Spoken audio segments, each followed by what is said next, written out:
பரமக்குடி துப்பாக்கிச்சூடு சம்பவம் தொடர்பாக தேசிய மனித உரிமைகள் ஆணையம் 2 வாரத்துக்குள் பதில் அளிக்க வேண்டும் என உச்சநீதிமன்றம் உத்தரவிட்டுள்ளது. இதுகுறித்து நமது செய்தியாளர் கௌதம் கார்த்திகேயன் தரும் கூடுதல் தகவல்களை இப்போது கேட்கலாம்.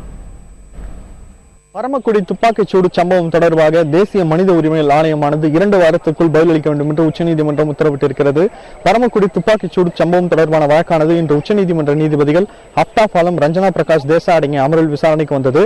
இந்த வழக்கில் மனுதாரராக இருக்கும் பிரிசில்லா பாண்டியனின் சார்பில் ஆஜராகிய வழக்கறிஞர் ராஜாராமன் தனது தரப்பு வாதத்தில் பரமக்குடி துப்பாக்கிச்சூடு சம்பவமானது ஒரு என்கவுண்டர் என்றும், இதுபோன்று ஒரு என்கவுண்டர் நடந்தால் தேசிய மனித உரிமை ஆணையத்தில் உள்ள விதிமுறைகளின்படி 24 மணி நேரத்திற்குள் தேசிய மனித உரிமை ஆணையத்திற்கு தகவல் அளிக்க வேண்டும். மேலும் முதல் தகவல் அறிக்கையானது உடனடியாக பதிவு செய்யப்பட வேண்டும். இதை மாநில அரசு செய்யவில்லை என்ற குற்றச்சாட்டினை சுமத்தினார். இதனை மறுத்து பேசிய தமிழக அரசின் தரப்பில் ஆஜராகிய மூத்த வழக்கறிஞர் யூ லலித், இது ஒரு என்கவுண்டர் சம்பவம் அல்ல, வன்முறையாளர்கள் கலவரத்தில் ஈடுபட்டும் போது கலவரத்தை கட்டுக்குள் கொண்டு வருவதற்காக போலீசார் துப்பாக்கிச் சூட்டினை நடத்தினார்கள்.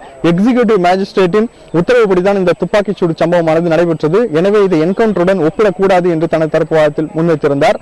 இதனை அடுத்து இந்த பரமக்குடி சம்பவமானது என்கவுண்டரா அல்லது கலவரத்தை தடுப்பதற்காக போலீசார் துப்பாக்கிச் சூடு நடத்தினார்களா, இதில் தேசிய மனித உரிமை ஆணையத்தின் விதிமுறைகள் சரியான அளவில் பின்பற்றி இருக்கிறார்களா என்பது தொடர்பாக தேசிய மனித உரிமை ஆணையம் 2 வாரத்துக்குள் பதிலளிக்க வேண்டும் என்று நீதிபதிகள் உத்தரவிட்டிருக்கிறார்கள்.